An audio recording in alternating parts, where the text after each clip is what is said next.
Hi everybody, my name is Jerry Wise, and this program is entitled Healing from Your Narcissist System. And I've been a life and relationship coach for over 40 years. I've been helping people in many ways over these many years. Now I do life and relationship coaching. I use a family systems approach to helping people learn to self-differentiate. I also work with ACOAs, adult children of alcoholics, adult children of narcissists, and many family problems and many individual problems that I've worked with over the many years. And again, this program is entitled Healing from Your Narcissist System.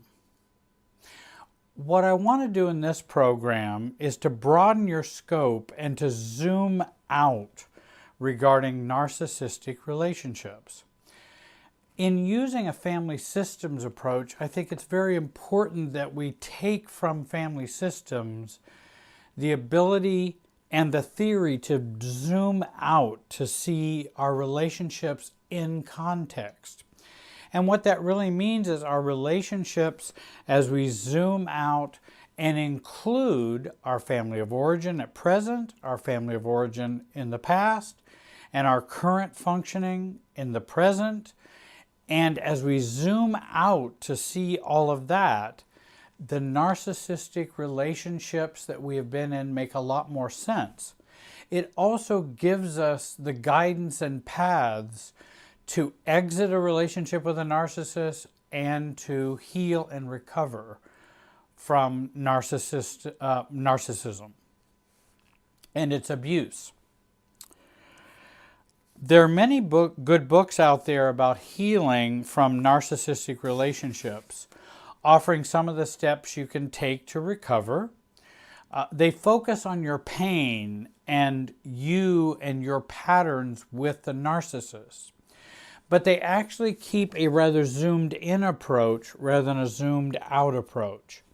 They're helpful, they can be useful, and I think they are ones that can be help us to recover. I have used those in my own recovery from narcissistic relationships, and they really do give us some what is normal, what should you expect, those type of dynamics, which is very important for us. Today, I'd like to take a family systems approach and a zoomed out approach to narcissistic relationships.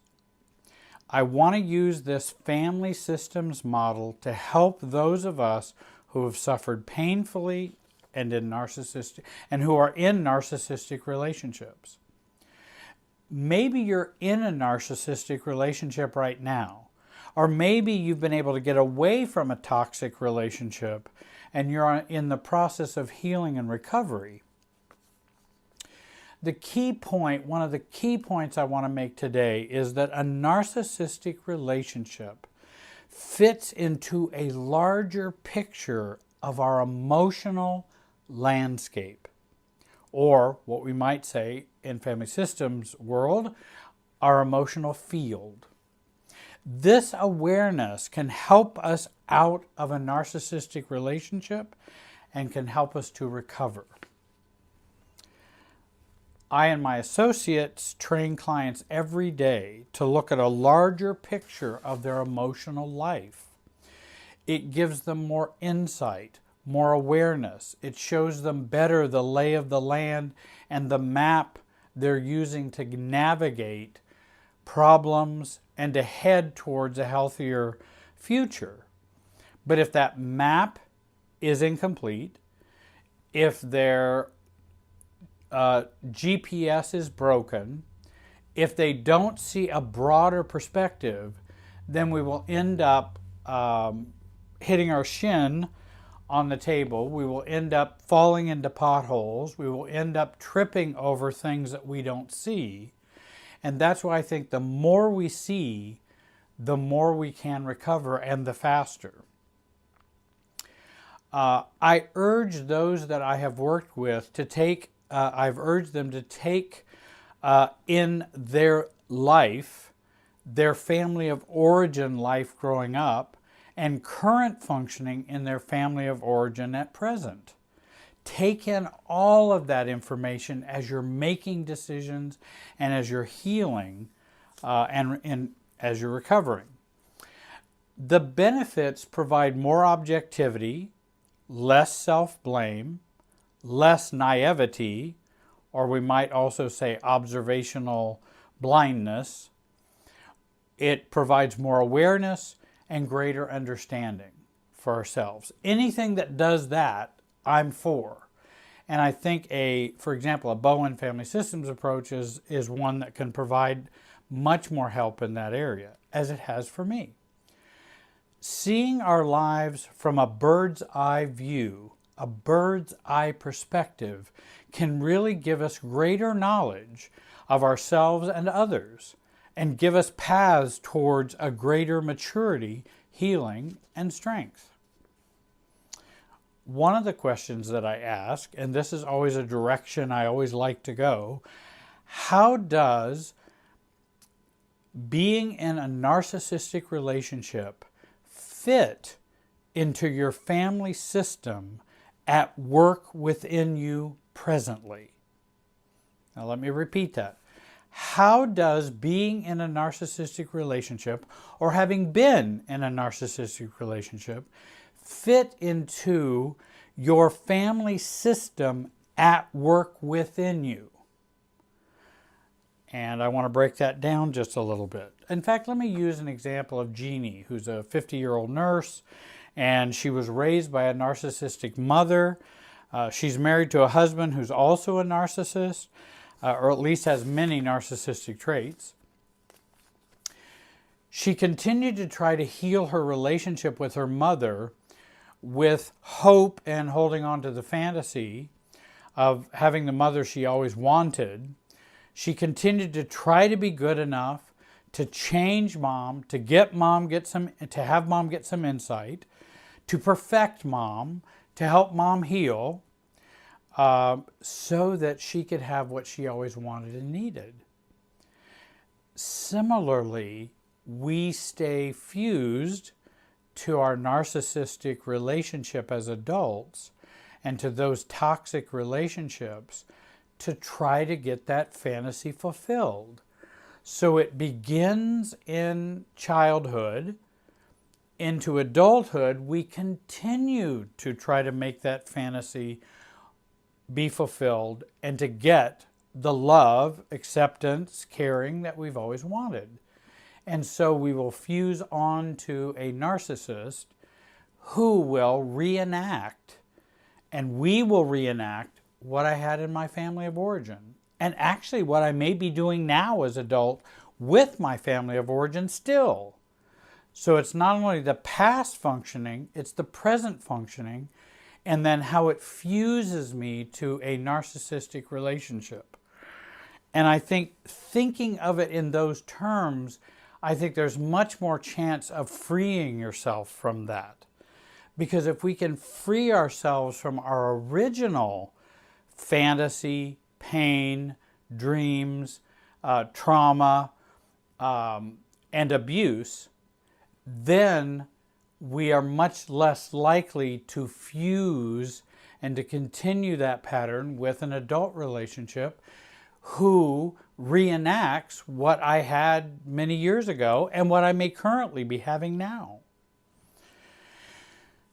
Jeannie would take mistreatment, put downs, rejection from her mother just to win her over. And again, she would just accept all of that, hoping she would then get out of her role as the scapegoat or all of the role that she's been playing in her family. Her siblings were also caught up in this narcissistic family cycle, and they would reject and become intolerant of Jeannie, believing the role Jeannie has played in her early in her life as the one who is oversensitive, over-complaining, difficult, and as one who just can't get over things. Of course, in her marriage, she would hear the same things from her husband, who is a narcissist. Well, you're just oversensitive. You just complain too much. You're just difficult. And you're just one who just can't get over things. Besides other kinds of mistreatment that we can get from narcissists. But there is that similar theme playing out again in our adult relationships.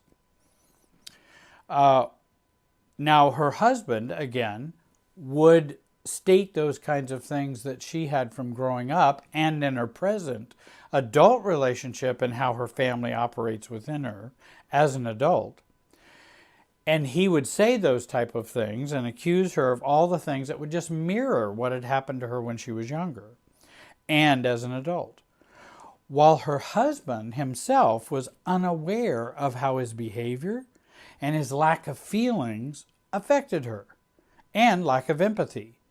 He would become defensive and lack that empathy when she would suggest they work on their marriage.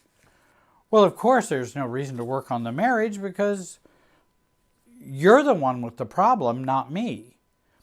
Much like in her family of origin growing up and her adult relationship family of origin pattern, in which the family was still doing the same ostracizing of her and painting her in such a negative light. And so now Jeannie is caught in the double vice of the family of origin dynamics and marital relational dynamics of narcissism. She's caught growing up, caught as an adult with her family currently, and now caught in her relationship with a narcissist. And of course, she was miserable. She could not see her way clear, could not see her way out, and could not change enough to make people change or to be happy with her. She continually blamed herself for not being healthy enough, emotionally stronger, kind enough, Christian enough, tough enough, and all those other enoughs that are there. And as Jeannie began her work with me, she began to see more clearly her role growing up as a child and how clear that became and how much pain there was there that she could begin to heal and let go of and process through. So first she began to, let's start with the first vice in which we're caught in a vice. Let's start with the first vice, our family of origin growing up. And then we looked at how is it repeated in her adult life? How is she dealing with her family of origin now? And actually we saw a lot of the same dynamics were happening now as they were when she was 10 and now she's 50. But the family still operates in the same way. And it would operate in her the same way. And then we take a look at how is it operating in her marriage now. And then we would see all of the dynamics in all three vices that we were caught in.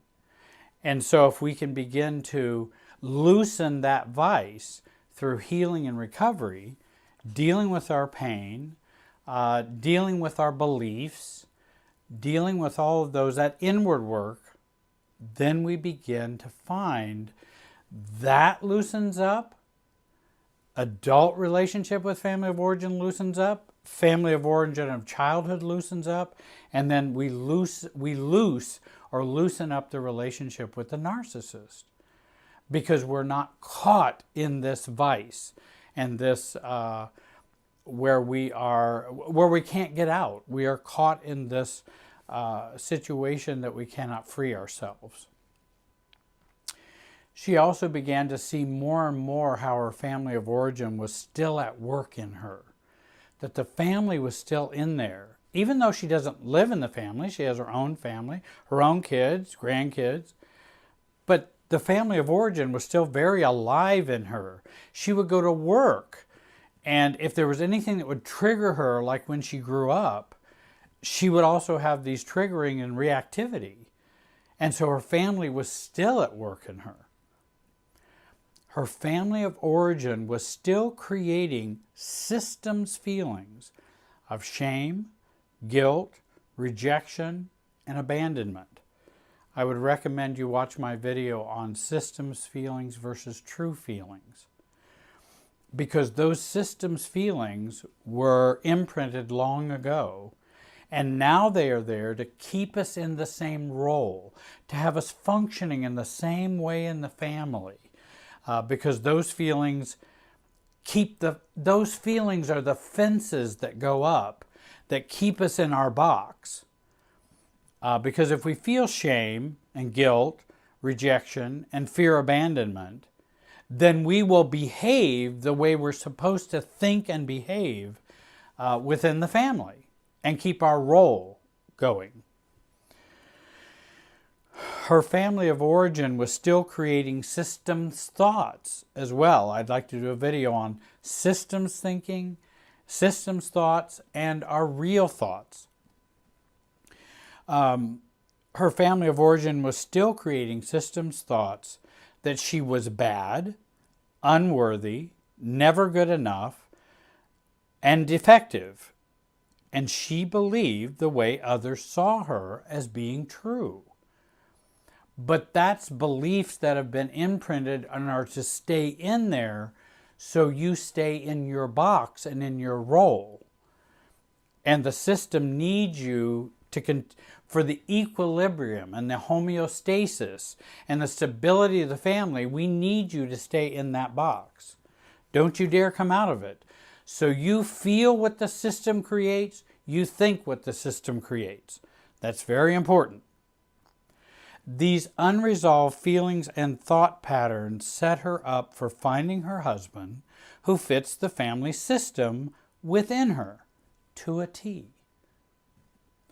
She married him and thus continued in pain, frustration, self-doubt, fear of abandonment, and would pendulum her life back and forth between compliance and caregiving and giving in to anger and resentment, irritation, frustration, and then we just go back and pendulum back and forth. Rather than landing in the 90-degree mark, rather than 0 to 180, because 180 degrees from sick is still sick. 90 degrees from sick is not sick. It's balanced.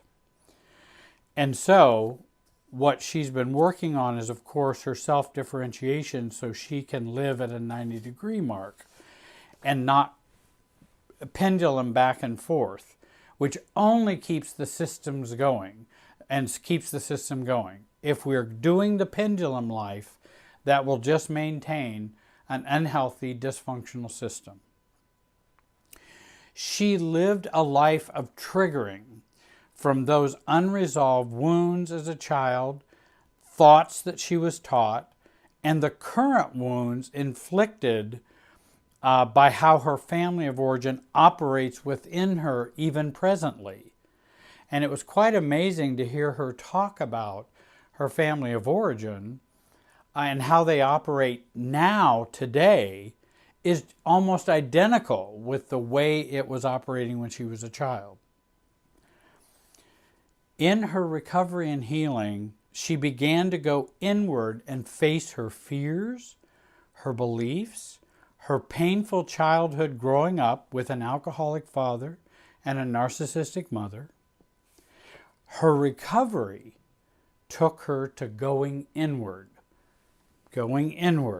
so she can begin to become more aware, begin to look at feelings, which the family, of course, that's antithesis to the family.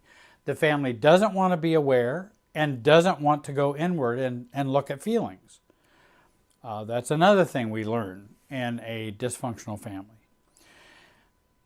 Oftentimes, we go outward to end a relationship with a narcissist, and then we go inward to heal. In other words, going outward is that stopping the behaviors and the things we're doing, our actions. Going inward is looking at how our feelings and our emotional system works and the pain and feelings that we need to identify and to heal. Too often, victims of narcissistic abuse go inward to manage their relationship with a narcissist and go outward and look outward regarding themselves. And what I mean by that, if I can explain, we go inward with the unhealthy relationship. Same with family of origin. We go inward to control our triggering to survive with the narcissist's onslaught of mistreatment. And we work very hard to use our empathetic skills to understand and help change the narcissist or the narcissistic family. And so we'll do all this internal work about them and about what they're doing and about perfecting them, etc. Then we go outward when dealing with ourselves. So we're doing just the opposite of what we should be doing, but I'll come back to that. We go outward when dealing with ourselves. And so when it comes to my anxiety, my pain, my trauma, my feelings of rejection, I'm not going to go inward about those because those are too painful. So I will go outward and caretake, comply, be less of a problem, be less of a burden, behave in a way to try to get love. And this soothes our anxiety and the painful triggers which upset us. But it only soothes us for a time. It's only a quick fix. We outwardly overeat, become religiously addicted, overwork, overfunction, and try harder to make others love us. But we have it reversed. Go outward with the narcissist and stop the behavior that you are doing. Go inward to heal. I suggest using a combination of inner child work, inner adult work, self-differentiation and family systems work for those who are intent on recovering from addictive narcissistic relationships. The focus on a wider system and the inner work, I believe, is the best combination for healing. So I like to zoom out so that we have a better map to operate on, and then go inward to heal and recover ourselves. There are some good authors out there. Ones that just come to mind are Marjalis Fjellstad, F-J-E-L-S-T-A-D, Margaret Paul, Jenny Brown, Roberta Gilbert, Andrea Schara, S-C-H-A-R-A, John Bradshaw, about inner child work, homecoming and inner child work. And so if you have a combination of a family systems approach and healing the inner you, I think that's the most helpful way to heal. I hope you will follow me on YouTube and hit the subscribe button so you can be one of my subscribers. And if there's a new video I put up, it gets sent to you. I hope you'll join my podcasts that are on Spotify and all the major streaming apps. I have Facebook, Instagram, and Twitter, and I put new posts up there, new quotes to encourage you. We're even thinking about doing some meditation podcasts that I think might be really healing for folks. I also would recommend you join at least the bronze plan on my website and join a group monthly call. That's the silver plan. The bronze plan gives you all of the exclusive content. The silver plan gives you all the exclusive content plus a monthly call with me, and I meet with just the silver plan folks where I answer questions from them. I want to thank you very much for listening today. Have a great day and be wise.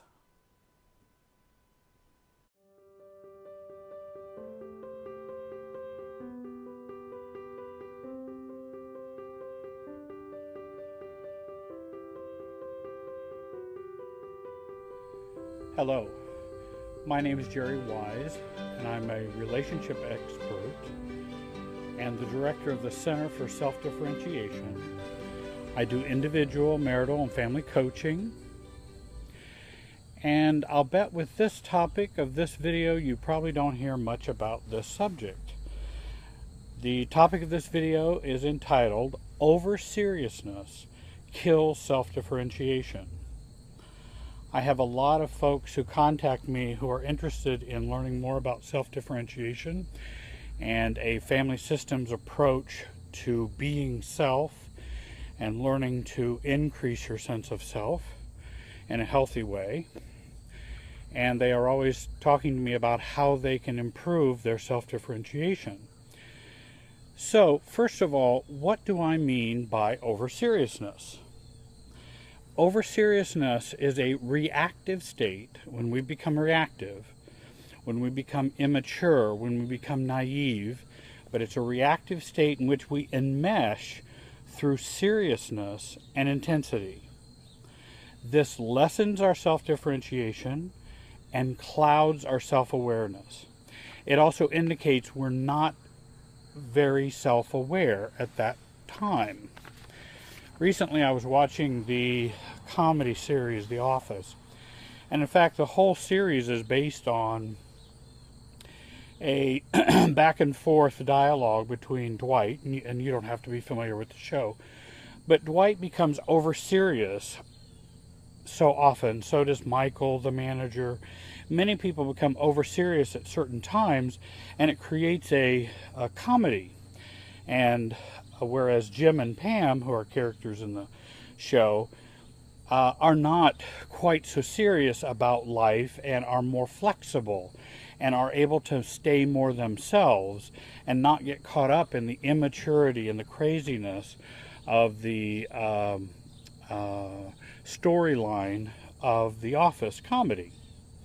And so what happens is, so often people are talking and then someone all of a sudden becomes very serious, and this creates a humorous situation. Well, in real life, if we're the ones becoming serious, it doesn't feel very funny. The person who's become over serious has become over serious, and so therefore they don't see the humor. They're not flexible, they're not more loose internally, they've become solid or rigid at some point. And I think this reflects a level of self-differentiation that's lower. It also tends to freeze us up. We tend to become more paralyzed inside and have fewer options emotionally and mentally. Healthy closeness is good. Enmeshment and fusion hinders intimacy and calmness in a relationship system. And this video is about one of those concepts and skills we learn in practicing self-differentiation. It's similar to the confusion skill that I mentioned in the video, and I hope you'll watch it. And I have a video on confusion and how it can be a helpful way to stay self-differentiated. So, why does over-seriousness equal reactivity? And by the way, serious is not a problem. Over-serious is a problem. Certainly if I go into a funeral, I'm not going to be very playful in that situation. I'm going to be more serious or somber. But someone can become so over-serious that, in fact, someone does something funny to kind of break the over-seriousness tone that's felt. The same thing that happens at church, at synagogue, in different places where we're supposed to be serious. If it becomes too serious and something very human happens, then everybody laughs and it breaks that over-serious tone. So why is over-seriousness reactivity? Over-seriousness is too much intensity, which inhibits relationships' fluidity and the healthy relationship dance. In other words, once someone becomes over-serious, it kind of stops the interplay between the two people in a relaxed and fluid way. And that over-seriousness is about our immaturity when we become over-serious. And by the way, this video is about our own over-seriousness. Another video I'm going to do is about how do you deal with someone who has become over-serious? How can you deal with them in a self-differentiated way? In this video, it's how can I understand my over-seriousness and get an idea as to what it means and how to examine it so that I can become healthier and more a sense of self. Why does over-seriousness equal reactivity? Because when we become over-serious, it's like grabbing the lapels of someone else in the relationship. Whoever I'm relating to, it's like grabbing their lapels with my over-seriousness. With our over-seriousness, we miss the process of what's going on in our relationship. And we actually end up focusing on the content of the relationship and not on the process of the relationship and what's going on. For example, when I was a parent and my son was very young, I told him he couldn't go see a friend. He was, I don't know how old, 7, 8, and he wanted to go to his best friend Tommy's house. Well, it was 9 o'clock at night. It was a school night. And of course, he couldn't go see Tommy. We weren't going to call Tommy's parents and say, hey, can Andrew come over and play with you? Certainly it just couldn't be done, and a good parent would not allow that. So I said, Andrew, no, I'm sorry, we can't do that tonight. It's about time for bed. We're not going to have you go see Tommy. Andrew becomes upset, as kids will do. It's appropriate. And he goes, oh, I just hate you, Daddy. You're the worst dad in the world. Now, many parents at that point would become over-serious. In other words, they focus on the content of what Andrew is saying and start defending why they're not the worst parent in the world. Some parents would become overreactive or over-serious and become over-authoritarian. Well, I'm just going to spank you, or I'm going to discipline you harshly for saying those harsh words. Either way is over-seriousness. Then there, I think, is a more self-differentiated way and a less immature way to react to a child who's doing something to try to get you to do something they want to do, which is Andrew's goal. Andrew's goal was not to shame me about being her dad. Andrew's goal was to get me to let him go see Tommy. And so when he said, Dad, I hate you, you're the worst dad in the world, I remember saying, Andrew, I think you're right. Conversation's over. It takes two to argue. And I wasn't going to argue with an 8-year-old about whether I'm the best dad or the worst dad, because that's not even what this whole issue was about. The whole issue was, no, you can't go to Tommy's, and that's all that matters. I'm not going to become over-serious about your pleadings.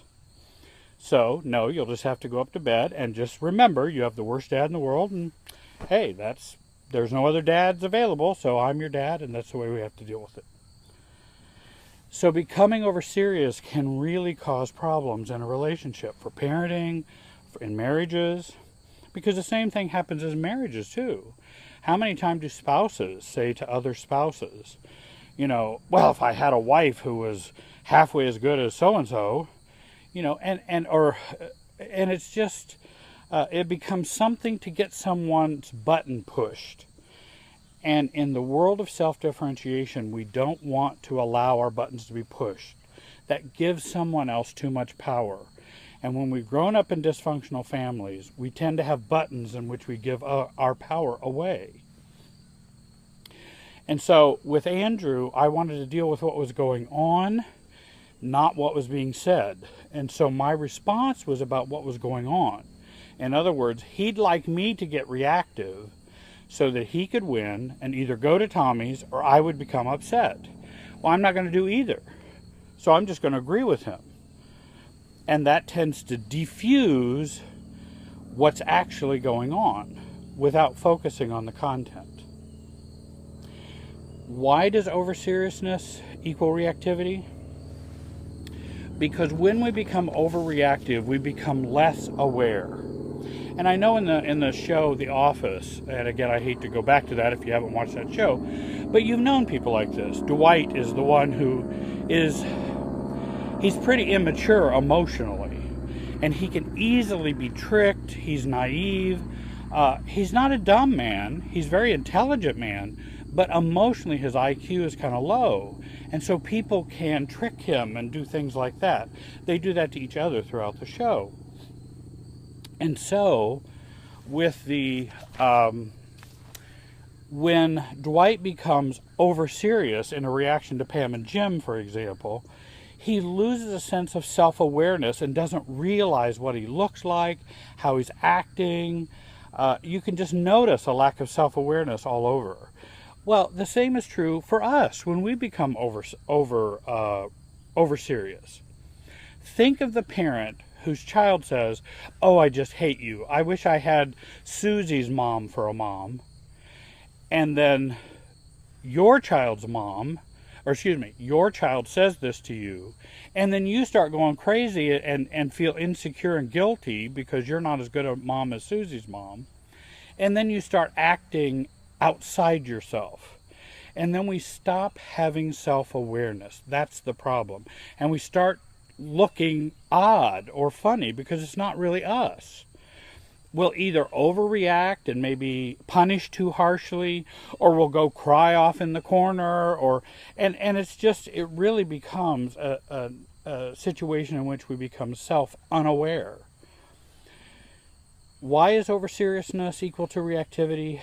Because we become rigid and inflexible, and we're less open to ourselves and to others, as I mentioned earlier. We really do close down our awareness on what's going on when we become over-serious. So let me give you some examples in which over-seriousness occurs. And by the way, I'm not trying to argue any of the political issues or the social issues that I may bring up. I'm simply giving examples of over-seriousness. Someone can be talking, and today Obamacare or the affordable health care is kind of a hot topic for many people. It divides people because they become over-serious about one side or the other. So just go to your office water cooler, and if someone's saying, I've got a nephew who just lost his health insurance, which by the way I have, and I thought, well, maybe he could get health insurance through the Affordable Care Plan, and I'm just talking out loud, and then someone says, well, oh my gosh, not Obamacare. Well, that's the worst thing that's happened to our country. It's going to destroy our economy, and it's going to destroy our healthcare system. Now, I was simply pondering whether my nephew, it might be something he might look into or not. The other person becomes over serious about that issue and start preaching it, and that over seriousness is a part of reactivity on their part, because I realize they're not being very rational at this point. They're thinking with their emotions, not their thoughts, and they have been caught up in their own emotional thinking process. And so they're not themselves, they're who they think they should be or a cause they think they should have. I wasn't even arguing the cause either way, for or against Obamacare, for or against the affordable health care cost. I wasn't even arguing that. I was just pondering, what if my nephew did X, Y, and Z? And I think that happens in politics, in religion. If you want to find people who become over serious, talk about politics, talk about religion. And I think that's why many people advise when you have family gatherings, families should not talk about politics or religion. And why is that? Because inevitably a number of people become over serious about it and can't have a discussion about it. They become over serious. Not serious, over serious. And they become rigid. They become either preachy or defensive or reactive, or if I come to this house one more time and hear somebody talk about George Bush, I'm never coming back to this family gathering again. And again, that's reactivity, and then I have to cut off as a result of that, which indicates a low level of self-differentiation, not a higher level. And so we're trying to work towards raising our level of self-differentiation.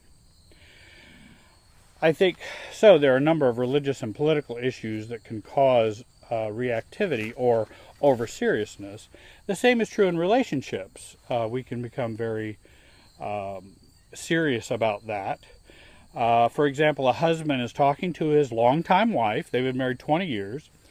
And he says, you know, my first girlfriend in high school and I went to Kings Island and we really, really enjoyed it. And the wife says, well, you never invited me to Kings Island the whole time we had been married.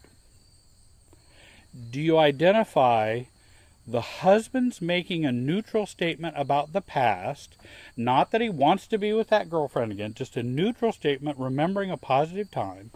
The wife becomes over-serious about that event, and now she is caught in that over-seriousness, and that's her reactivity. Or the classic kind of humorous way to look at over-seriousness, it's when somebody says, well, good morning, and another person says, well, what do you mean by that? That's the classic over-seriousness. I don't know, all I said was good morning. I meant nothing more than just good morning. They have become over-serious.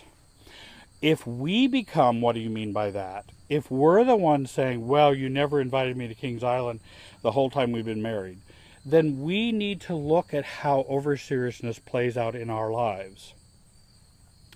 Let me give you one other example. A 62-year-old father tells his 30-year-old daughter, who is divorcing her husband, I want to support you during your hard time. I know it's hard for you, honey. If there's anything I can do, let me know. And the daughter says back to him, all the men in my life abandoned me, starting with you, Dad. Now, do you see any over-seriousness there? By the way, Dad has apologized about 10 times for the things that went wrong in their childhood. He's tried to be kind and supportive to his daughter, but his daughter is still caught in that. And so she becomes over-serious and can't accept easily the support and love her dad wants to give her right now. So over-serious is a real problem, and it indicates an immaturity and indicates some issues that need to be resolved. Let me use the example of the skin. The skin is a good organ to think of how our self should be in terms of a healthy way. The skin should be moist, supple, smooth, flexible. If it becomes hard, brittle, blistered, cracking, dry, solid, then it doesn't function near as well. The skin as an organ needs to be smooth and functional in that way. So does our sense of self. So does who we are needs to be that way, and not become hard and rigid at some point. Because once we become hard and rigid, that's not a healthy biological state, nor is it a healthy emotional state. And that's why when people try to engage me in controversial examples, and people do that all the time. Having been a pastor in the past, I have a number of people say, well, what do you think about XYZ? They're always wanting to, and I can tell they've already become over-serious. I'm not the final authority on X, Y, and Z. Does it matter what I think about X, Y, and Z? I mean, does it matter about their care or what's going on with them or how I'm helping them? Oftentimes it's an issue they have that they haven't resolved, and they're trying to draw me into it. Do you believe in baptism and that you should do it in this form or that form? Or do you believe, and it's like, why are we talking about this? I didn't bring it up. And why do those doctrinal beliefs, if that's what you believe, that's fine. You don't have to use that as a test to pressure our relationship. It's not necessary.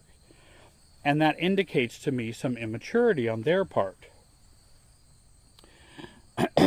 What I advise people to do is to notice over-seriousness in your life and in others. Notice when you become over-serious. Resist, own, and resolve your own over-seriousness. When you become over-serious, begin to identify what you need and want, because often you probably haven't done that. And so over-seriousness becomes a problem. Ask yourself, if you want to deal with over-seriousness, ask yourself, what would I lose, or what would be the downside of not being over-serious about this? What fears would I have? What anxiety would that create? What problems would that cause for me? I know I used an example where, and I didn't share that example, but I might now. An example, because religion is also one of those where people become really very over-serious. And you can be talking and just posing the thought of, with all of astrophysics that we know, I just wonder how God fits into that. And I'm just pondering that. And then someone pipes up, well, let me tell you what the Bible says. The Word says, da da da da da da da, and then they quote scripture and go on, and they become very serious when someone's just pondering openly. And they become serious, and almost it becomes a test of faith for everyone. And again, that's where someone becomes over-serious about a situation. So let me use some examples that I've given you as to how we might take a look at what's behind the over-seriousness.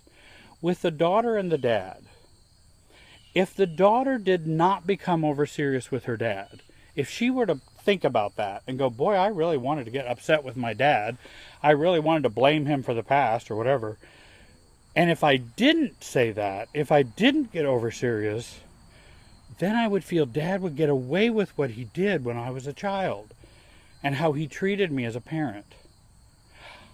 There's a clue as to what needs to be resolved in the daughter. Not fixed in the dad, that's for Dad to fix, but what needs to be fixed in the daughter so she doesn't get owned by that, so she doesn't give her power away because of that. Let's look at the Bible example. If the person who's got to quote that scripture and has to preach to everyone about what the Bible says at this moment, just when someone was harmlessly thinking about, the metaphysics of astronomy and physics and God, oftentimes, because I have been that person who has been over-serious about the scripture, about the Bible, and I take a look at, if I didn't do that, if I didn't bring up the scripture and quoted the scripture to everyone, well, I can't let someone not understand what the Bible says, or God would be mad at me, or I would not be witnessing enough to please God. And again, those are my issues that I haven't resolved. God's very, very capable of taking care of his universe. I'm not the one that has to make it all work. And then end up alienating everybody in my life by becoming over-serious. The husband in the King's Island example. And so if the wife did not get over-serious, my husband would not know how much I wish he would pay attention to me and treat me in a special way. Again, that's an issue for the wife that she hasn't resolved. And learning how to ask for those needs, working out those wants within her marriage, rather than just becoming over-serious and then causing a breakdown between the two of them in an argument. So, and she also did not feel special or didn't feel like people paid attention to her when she was a child. So that's an old historical thing that she brings to her marriage as well. Let me give you one other example about secrets. Secrets are another way of being over-serious. Secrets are about being over-serious. And why is that?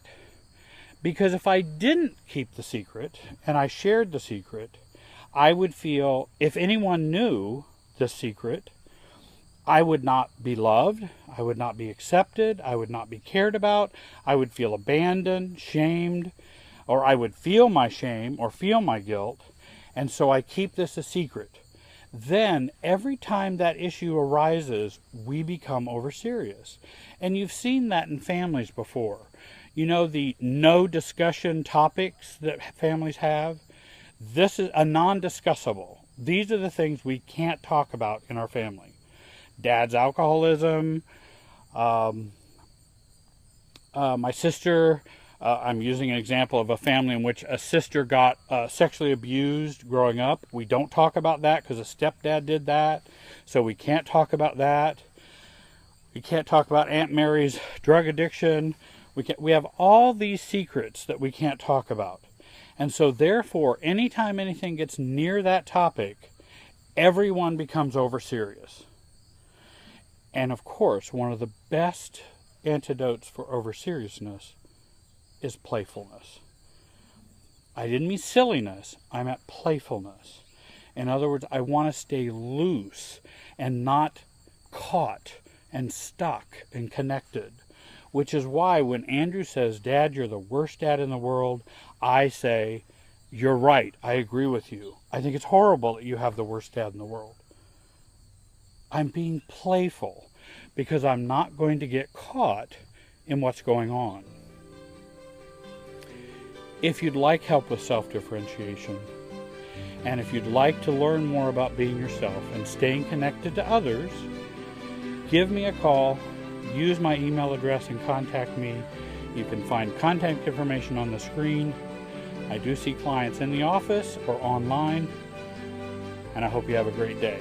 Thanks for watching.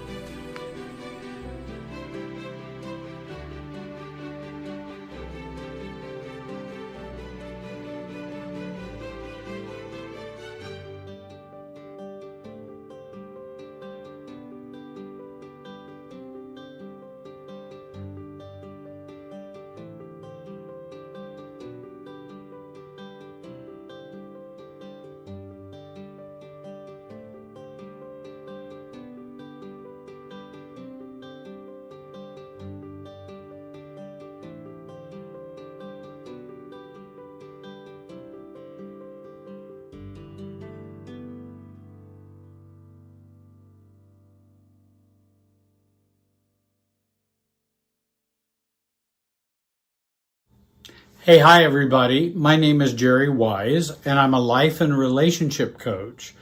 I've been trying to help people for 40 plus years, and I use a family systems approach to try to help people learn to self-differentiate using a Bowen family systems theory to help them grow.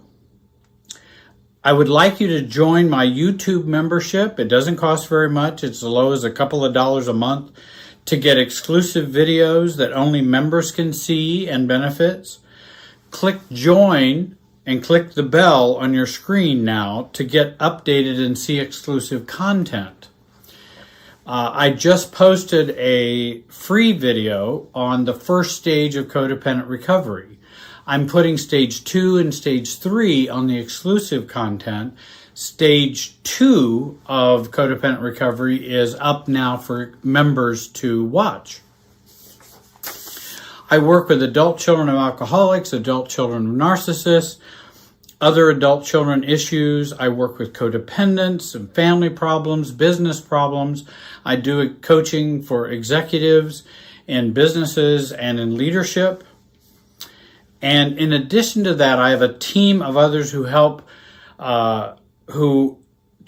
others to get their message out by creating websites, social media work, and YouTube, through YouTube and social media, because I want to make the world a better place. Today's program is about self-differentiation and how reversals can help you get unstuck from the relationship process. And this is entitled Getting Unstuck and the Power of Reversals. Let me start out with an example. Dad says to me, or it says to you, "Why are you so stubborn? You should listen to me more." I might respond, "Yeah, you're probably right. And maybe I'd do better if I'd listen to you more. But I'm just kind of difficult that way." Dad believes that the situation is hopeful and serious. I'm coming at it, the situation is hopeless and not serious. He believes he can hopefully change me, help me to be who he wants me to be, help me to be who he thinks I should be. And so he's still hopeful and also takes a very serious approach that if you don't listen to me, your life's going to be a mess or a problem. I come from a hopeless but not serious approach of, it's kind of hopeless to change me. It's okay. I don't need to change.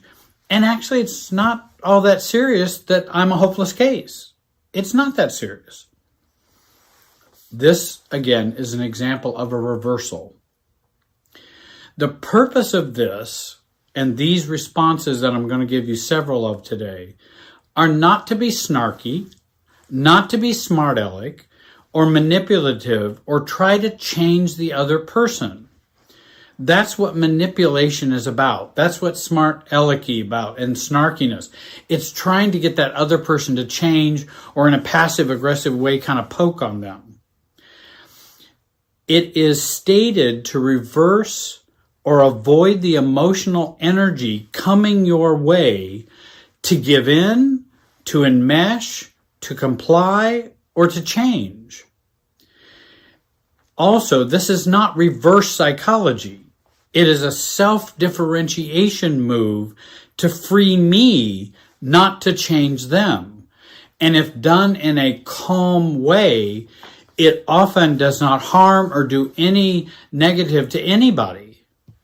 And we'll talk about, what if somebody feels like they're not happy with that? Well, we're going to address that in a minute.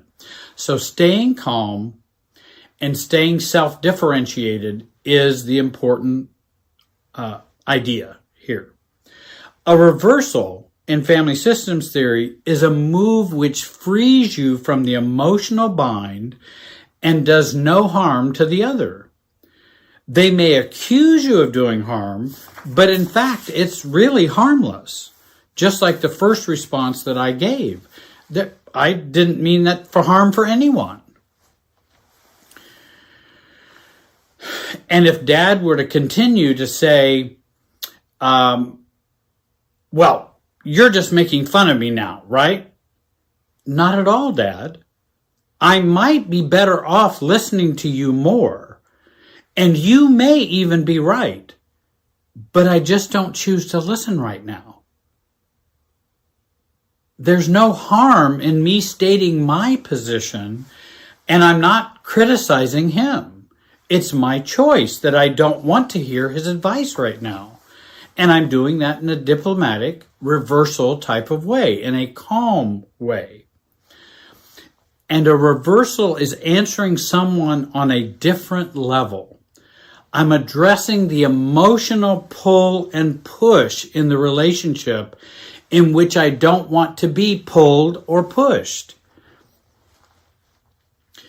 Often, we feel caught by others in communication with them and in the emotional dynamics of the relationship.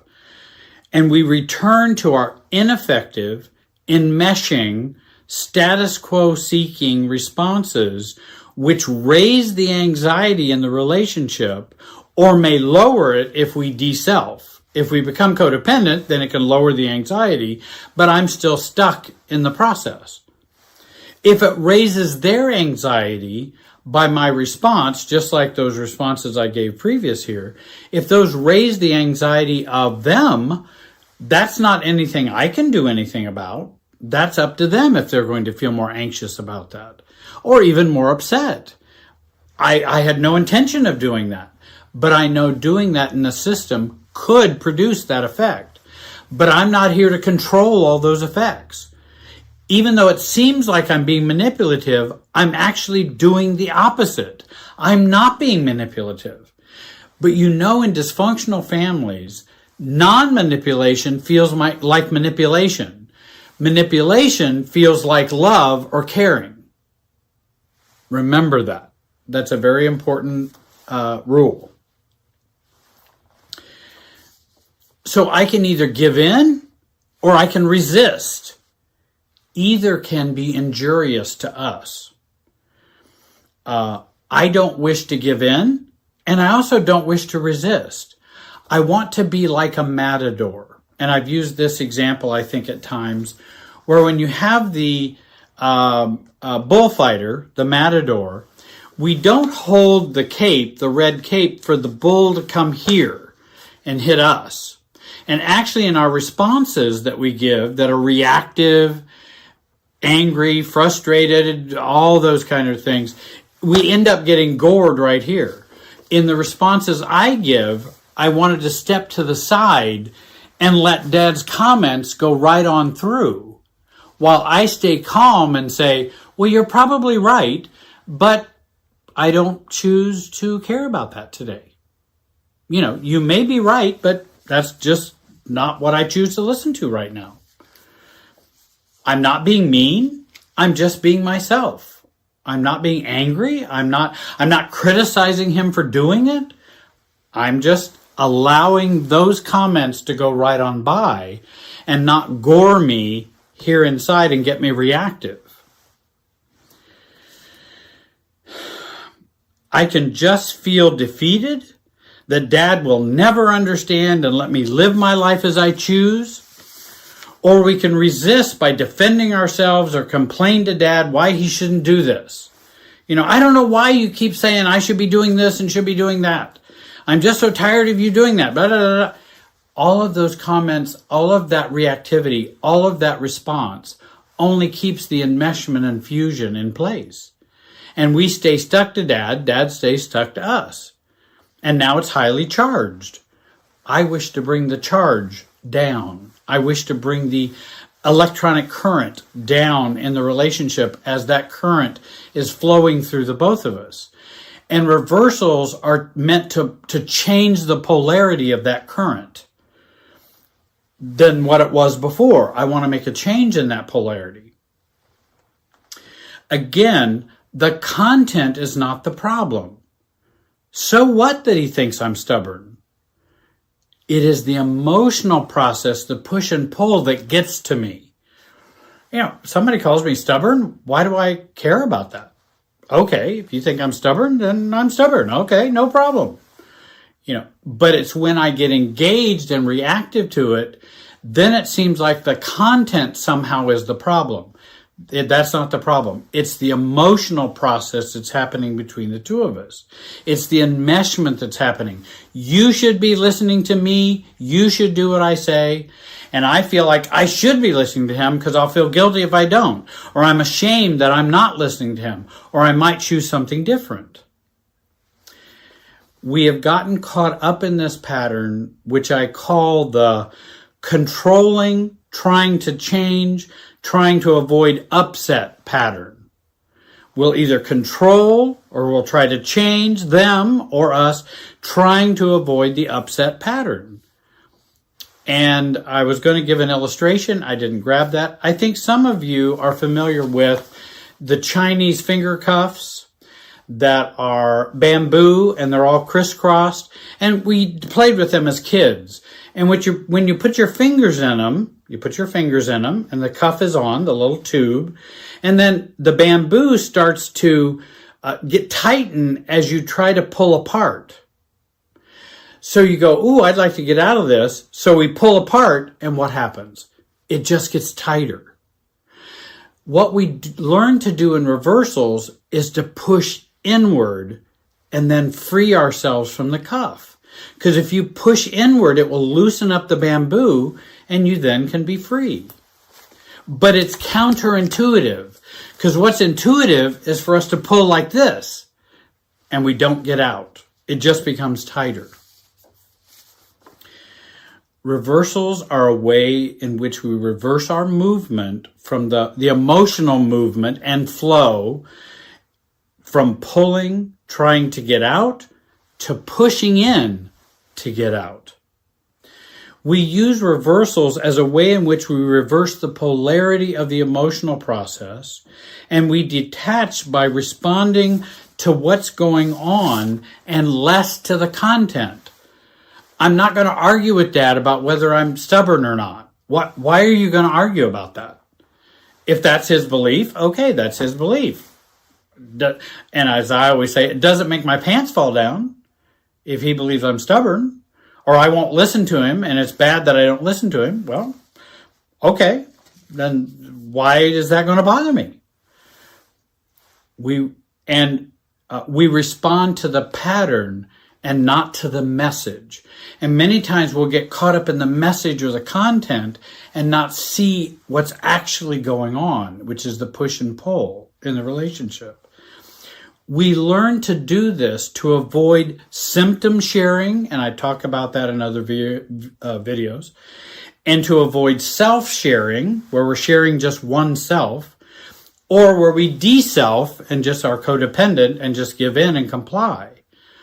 And actually what happens is when dad does this, you're just being so stubborn, you need to listen to me.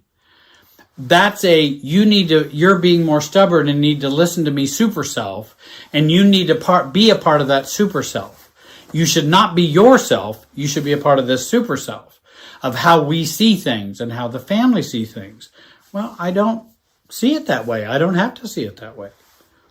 Let me give you another example of a personal nature. My mother was in a nursing home, and I had cared for her for many years. And I always could tell she felt anxious or kind of upset that I only visited her once a week. I would almost always come on Sundays. And in fact, there were many weeks that I came more than once. But her view was I always come on Sundays and I don't come during the week and all those kind of things. Well, she's being cared for. All of her needs were taken care of. You know, there were activities and things she could do. She doesn't need me to come and sit with her for hours. Also, because I was working, I was paying for some of her nursing expenses and nursing home expenses. I had to work to do that. And so I was very busy working. But she wanted me to come more often. And I could always tell. I always knew, because you know your mom. You always know what they're thinking. You always know how they're feeling. Look at their face, And so one day she said, well, you just don't visit like Susie's kids came today. Susie was another resident down the hall. And I know Susie and I know her kids, and her son graduated with me. You just don't visit like Susie's kids do. They come 2 or 3 times a week, Jerry. And of course I knew that they were both retired, didn't have anything else to do. I'm sure they had other things they did, but they weren't working full time like I was doing. And years ago, I would have been triggered and reactive by mom making that statement, felt shamed, like I'm not being a good son. Why do you always disappoint me? Those kinds of things. And I might have said, Mom, why do you always criticize me? I never do it well enough. I'm sorry I'm not as good a son as Stan is to his mom. I hate it when I feel I'm never good enough. Well, what is that going to do? That's going to raise all the anxiety. It's going to keep mom and I enmeshed and fused. This is what I did say, calmly. I guess I'm just not as good a son as Stan is. But that's okay. I'll keep coming once a week, Mom. Because that's what I would like to do. I want to come and see you once a week. In my response, I'm acknowledging her disappointment and keeping myself out of the emotional process and pattern in which I should feel guilty or overfunction. Because she would like me to feel guilty and then come visit her more than once a week because that would meet her need. But then I would de-self and go do something I don't want to do and I don't choose to do and I don't have time to do. But I would just give that up. Well, I don't have to give that up. She was fine. In fact, she would talk about talking with friends for hours on the phone. Friends came by and visited her. It wasn't like my mom had nobody that cared about her in the nursing home. She had plenty of friends and plenty of people who were interested in her. But she wanted Jerry to come more than once a week because that's what a good son does, like Stan and them. Another example I think of for a reversal is Andrew is at a young age and going to Tommy, and he wants to go to Tommy's house. And Andrew says, can you call and see if I can come over to Tommy's house, Dad? Well, not tonight. It's a school night, and it's already 9 p.m. I can't call them and see if you can come over. Andrew, upset and very frustrated by that. You are just the worst dad in the world. Some parents would begin to defend themselves or get offended or get angry or say you're being disrespectful to me, they would get all over serious about that. And some parents would defend and say all the ways how they're a good parent. I bought you this, I took you that. Remember last week we went to Caribbean Cove and all the water park, and I'm a good dad, I'm a good dad. These responses only keep us in the emotional pattern and stuck. What I responded, and try to respond calmly, Andrew says, "You are the worst dad in the world."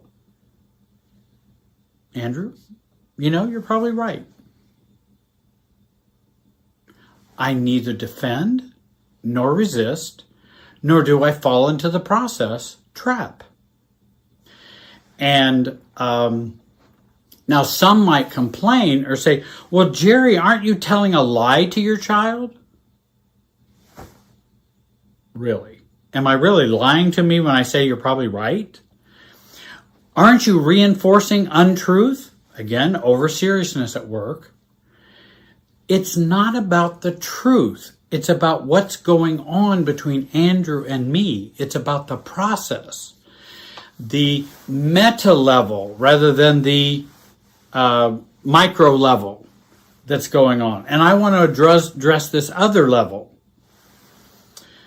What is going on is Andrew wants me to give in and feel guilty or ashamed as a dad and let him go to Tommy's. He's unconsciously or consciously wants to draw me into this push-pull dynamic so that I will either fight or flee or give in. So I will say something that will do neither. A paradoxical agreement. Somebody says, Jerry, you're the worst therapist. I remember using this as an example when I was doing marriage and family therapy. You are the worst therapist in the world. And I would tell them, well, you're probably right. What's going on with you guys? Was I lying? No, I was dealing with another layer of what was going on here rather than the content, because the content is ridiculous. And I've rendered it harmless. I've rendered it neutral. Or Jerry, you're causing us to break up our marriage. Wow, I didn't know I had that much power. I didn't know that before today. Silence. I don't have that much power to make someone break up their marriage. I really don't. Because if I had that power to make someone break up, I have the power to make everybody stay together. I don't have either power. Because the content is not the point. The process is the point. A sister complains to you about how crazy and difficult your other sister is. Oh, Mary is just driving me crazy. What are we going to do about her? You respond, wait, I think that's how Mary has always been and probably always will be. But she certainly will never be boring. I only wish there was something I could do, but I've exhausted all of my solutions.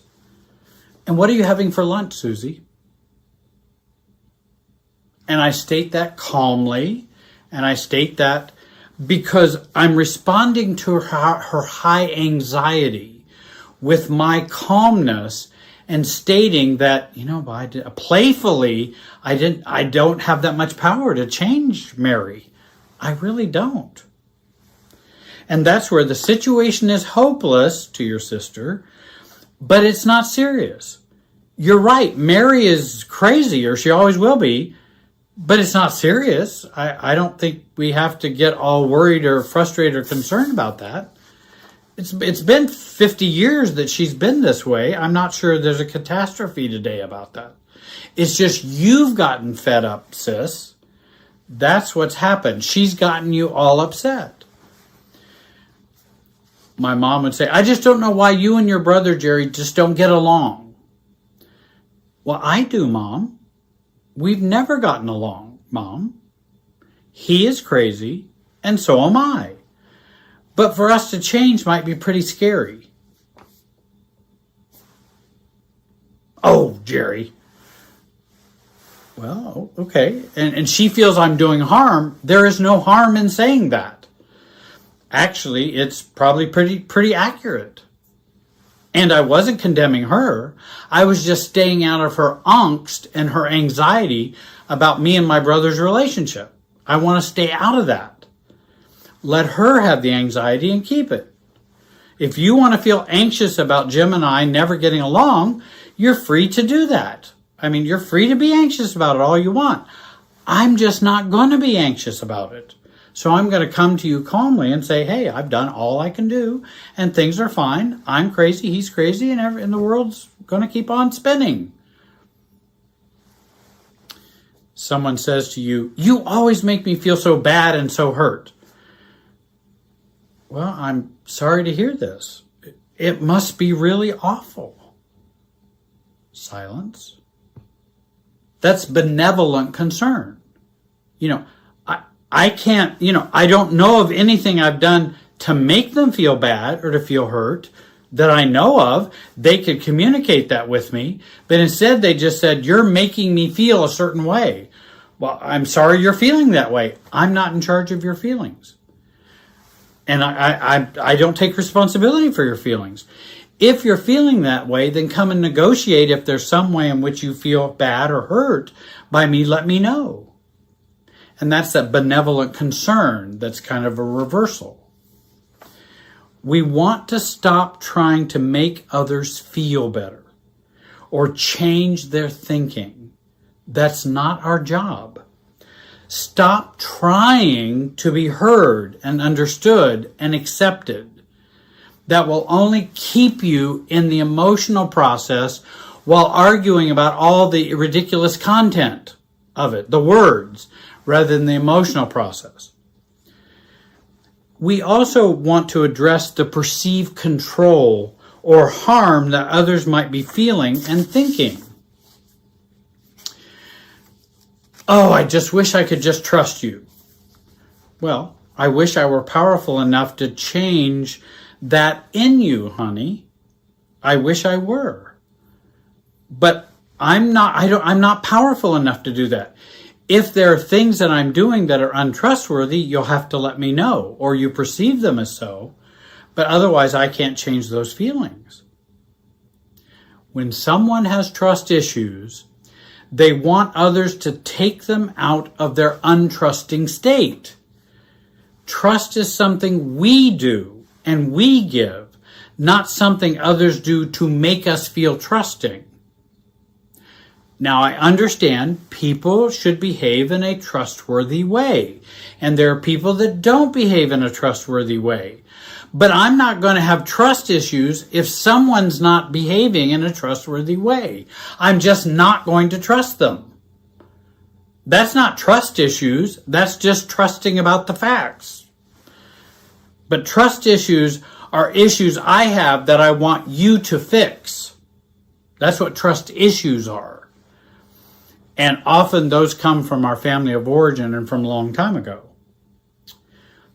I had some pressure given to me many times. Why don't you get your son, Jerry, to just straighten up?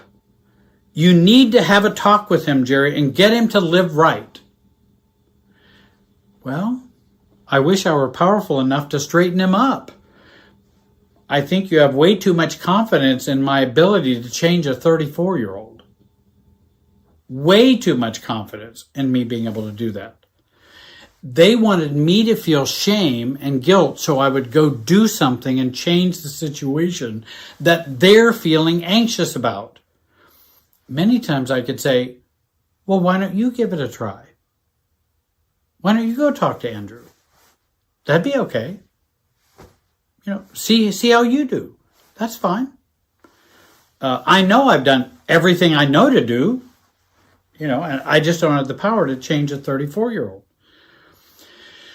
My mother would constantly be concerned about my weight. And I used to weigh 140 pounds more. And fortunately, I'd lost that weight, which was wonderful. So I could maybe live a little while longer.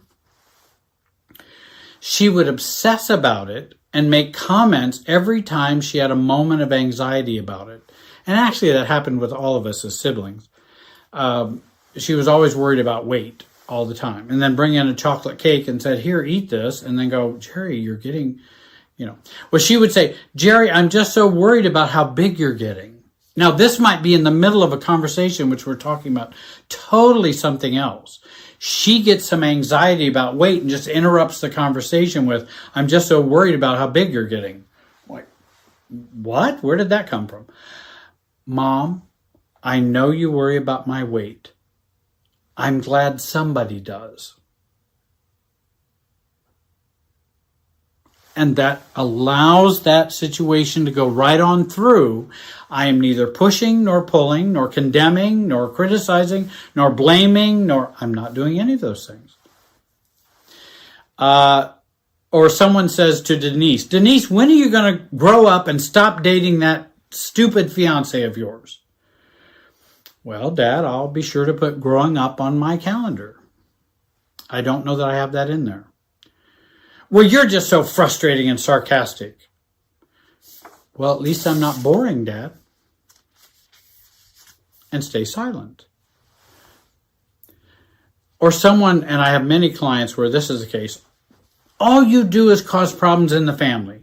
You're just always too sensitive about everything, though they're actually getting abused and other kind of silly stuff.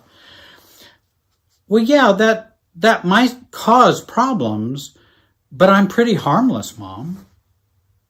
My sensitivity is pretty harmless.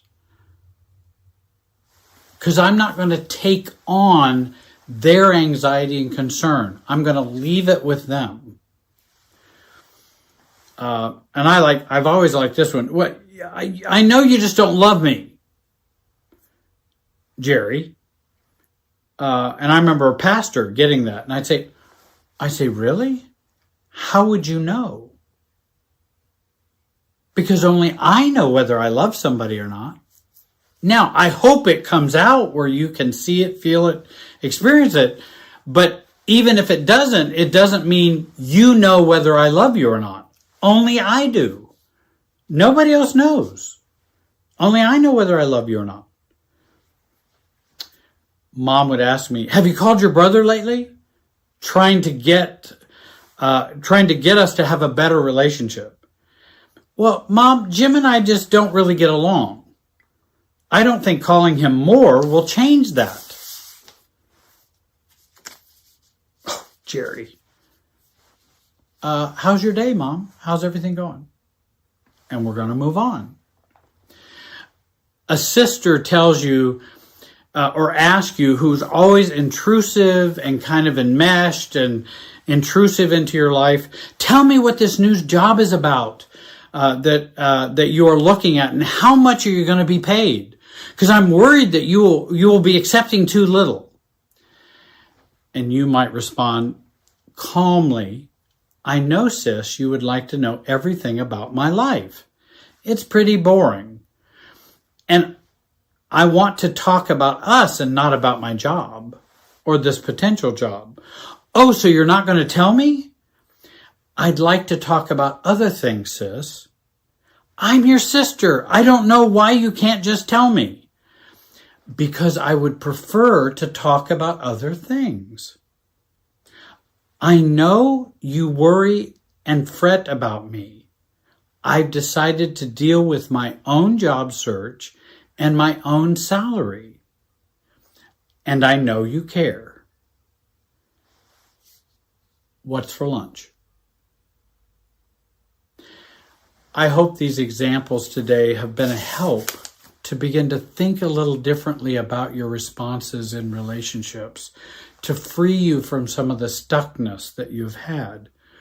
I hope you'll click the bell, join, and become a member of this YouTube channel. You can subscribe, and then you can become a member. There's a little cost to it, and you can get the exclusive content. Please follow me on Facebook, Instagram, and Twitter. I want to thank you for joining me today. Have a great day, and be wise.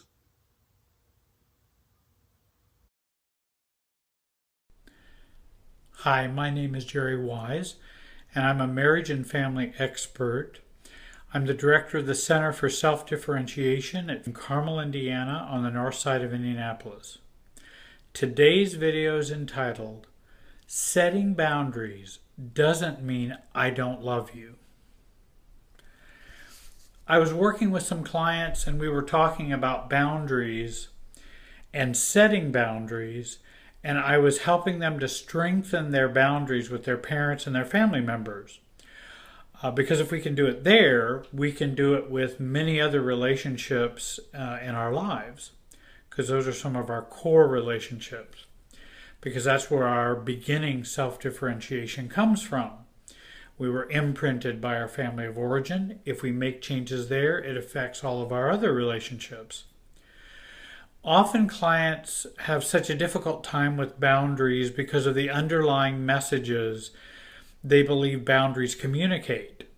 These messages are often found in dysfunctional families, such as alcoholic families, narcissistic families, immature parent families, abandoning families, shame-based families, guilt-based families, etc. Two rules are often a part of the fabric of the family belief and the family system.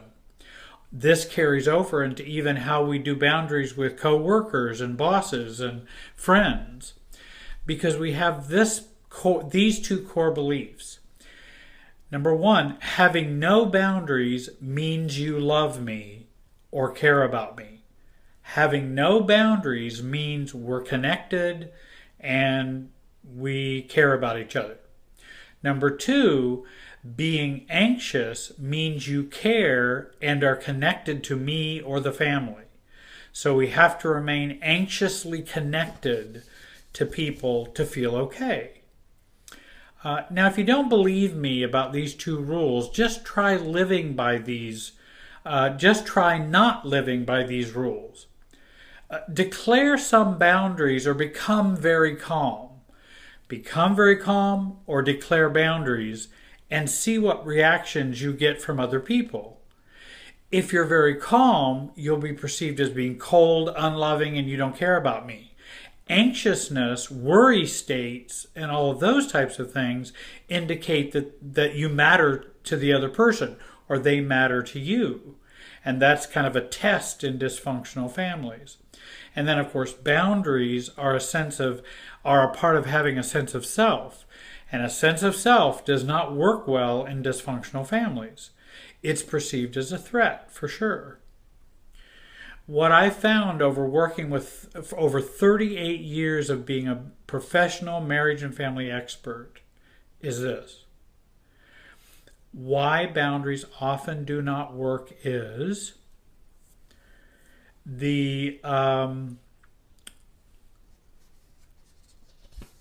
we learn guidelines or learn skills or tools about how to do boundary setting. We'll read books on boundary setting, and by the way, some very good books on boundary settings. I'm going to start a resource list for boundary setting books, and I'd be happy to send them to you if you want to email me. So we learn guidelines. We learn the how to do it. How do I say it? I should say it in a calm way. I should be firm. I should be assertive, etc., etc. We then try to do it, and often it makes things worse, and often we fail.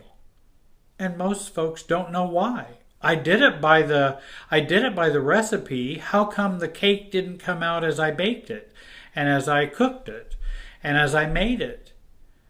Because boundaries are not just based on a recipe. And successful boundary setting is not based on getting all the steps just right. And why is that the case? Because often we set boundaries when we do not resolve our inner emotional connectedness with our families or spouses or children or bosses. We don't deal with that. We just deal with the external skill of what I should say in terms of the boundary I want. But internally, I'm very weak, very scared, very unsure, and also can be undermined because my belief system is still based on the old belief system, such as boundaries hurt other people, and boundaries are a way of showing not love, and that anxiety and worry state means you care about me, so you have to stay anxious and worried and all enmeshed in the situation. And that equals love or caring in a dysfunctional family. We try to make changes externally without making the changes internally. And many of the books tell you how to do it externally, but they don't often tell you how to do it internally. We try to institute boundaries without seeing the deeper emotional patterns. And we don't know how the emotional systems work. We don't know our part in the emotional system and their part in the emotional system. So we go in blindly doing this boundary setting and then wonder why it blows up. We then find we fail to keep our boundaries, or that the other person we're setting the boundary with undermines our emotional fortitude due to our vulnerabilities and our unresolved feelings and issues towards them or about the family. And because we have those vulnerabilities, our boundaries are often doomed to fail.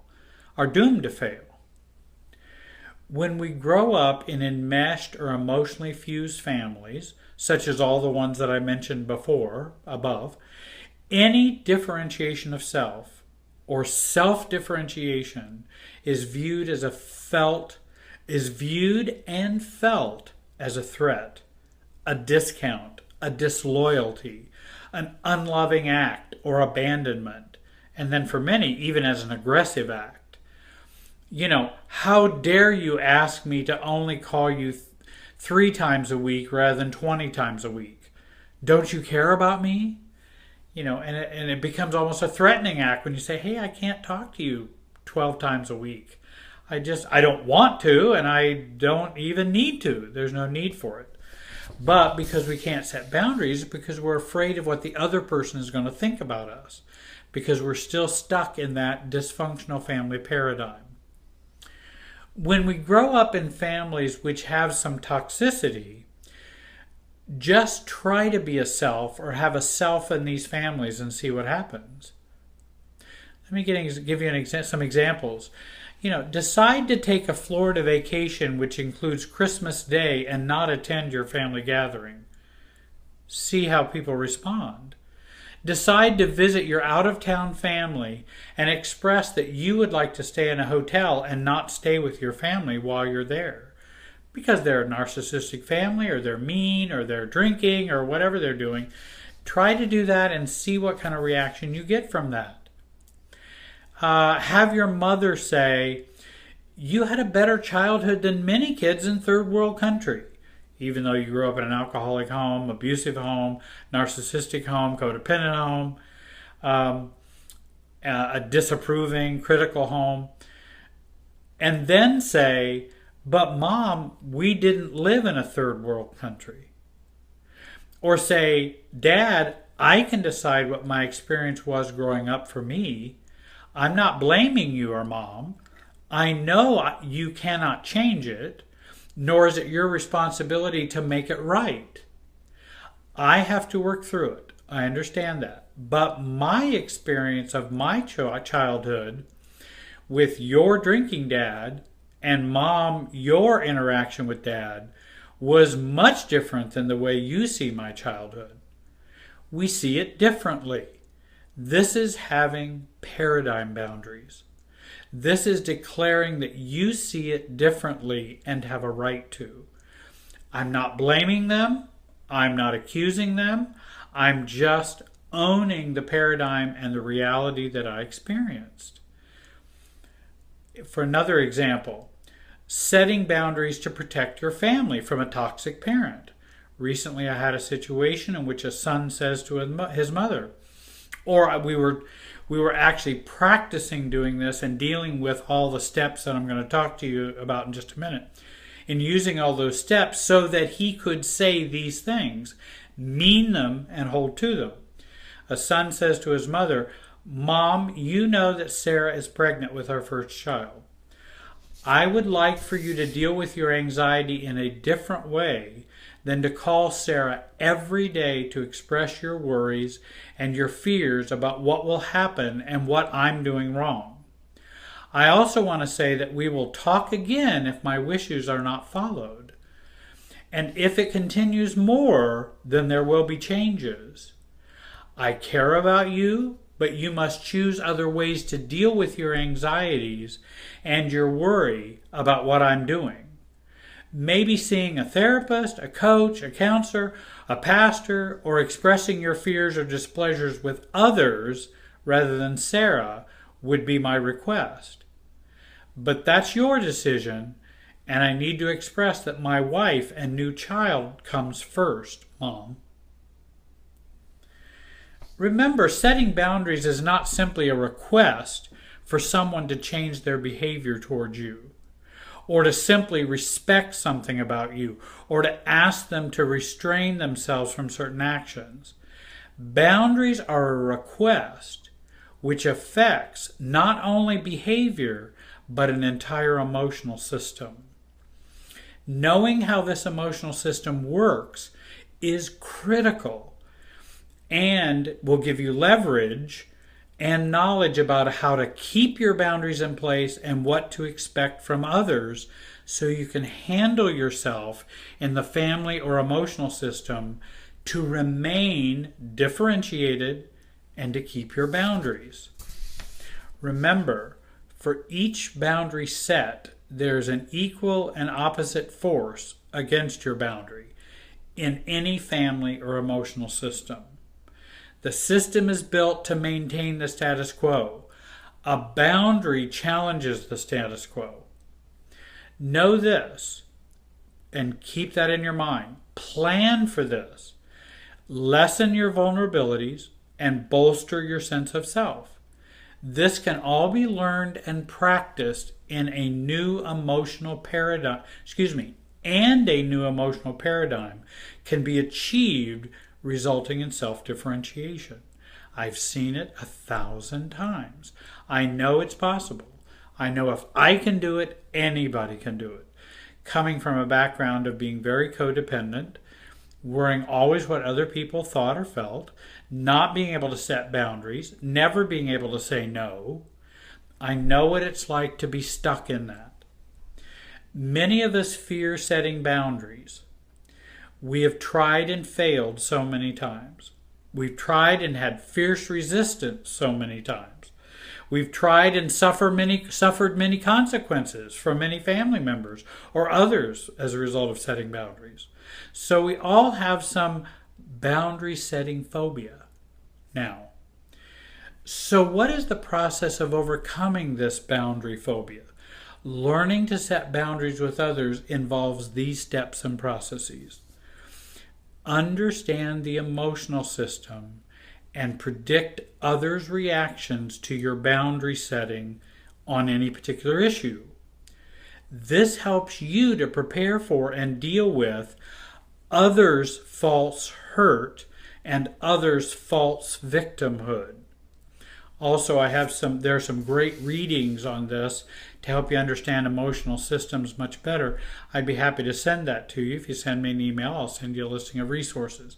Family systems readings like Harriet Lerner, Jenny Brown, Andrea Schara, Schara. Those are some good authors to give you an idea about emotional systems. You'll be much stronger and much more leveraged in what you can do.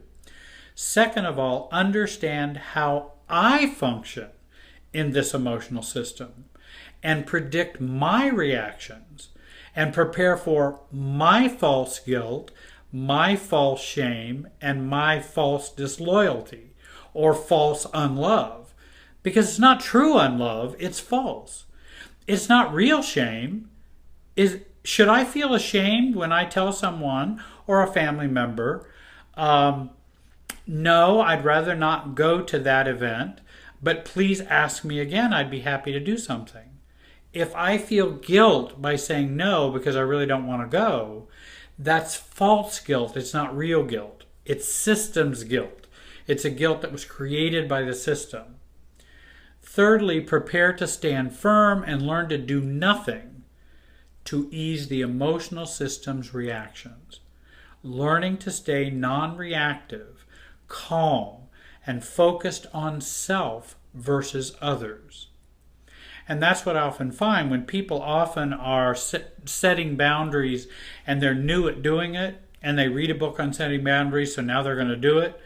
They go with the experience of over-focusing on the other and under-focusing on themselves, and then it doesn't work well, and it gets very confusing.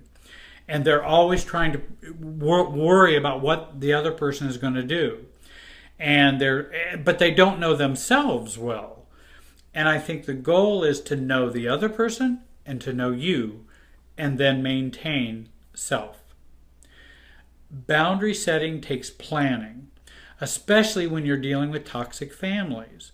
It's not just a matter of going and making a request. Many people say, well, why don't you just tell them that's what you want? Well, because it's like the mobile, where all the pieces are connected by string and they hang. And then if you pull one of the pieces, it affects all the rest. That's what an emotional system is. So in a mobile, where all the pieces are connected and you're holding it up and all the pieces have string on it in a mobile. And when you choose to set a boundary, you're pulling on one of those pieces, and it creates and causes the whole system to move. So why does it take planning to set boundaries? Because blurring of selves is the norm for dysfunctional families. Self or selfhood is a threat to toxic or immature families. Lowering your anxiety and becoming more mature and calm means in an unhealthy family, you don't love me, you're cold, you don't care about me. And again, just try it and see how that is received in a dysfunctional family. Increasing your boundaries means you are threatening the status quo, and you are not truly being caring and loyal to the family or to me or whoever you're setting the boundaries with. Boundary setting raises anxiety in other people and in families that are already chronic and now become acute and already having this chronic anxiety. I've talked to many people who said, I've always felt that chronic anxiety in my family all of my life. And then when I go to family gatherings, it even goes up higher. That's often why we end up reverting back to more childhood-like roles and behaviors when we go back to family settings. That anxiety takes over, and it takes over everyone in the family system. That's that chronic anxiety that comes from that enmeshment. Self-differentiation and non-enmeshment, non-fusion is much more calm and relaxed. But in families that are not healthy, it's very high. Then when you set a boundary, it really can get acute. Our goal is to get the chronic anxiety out of us, to get our family out of us. And remember, they won't give up their chronic anxiety, their chronic fear, their chronic anger, their chronic enmeshment. The bad news is they won't give up the chronic anxiety. The good news is it doesn't matter. You can work on and give up yours. That's what will change your life. I don't have to have other people be calm and non-anxious for me to be happy. And that's huge. That's very freeing. Your family doesn't have to get their family out of them for you to get your family out of you. Let me share some more steps to successful boundary setting with families and others. I needed to check the time. First of all, uncover the family narrative or rules or paradigm in your family.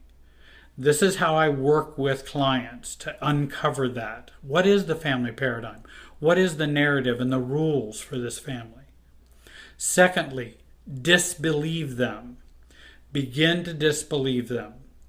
Thirdly, decide what you truly believe that may go counter to the family rules or the family roles that everyone must play.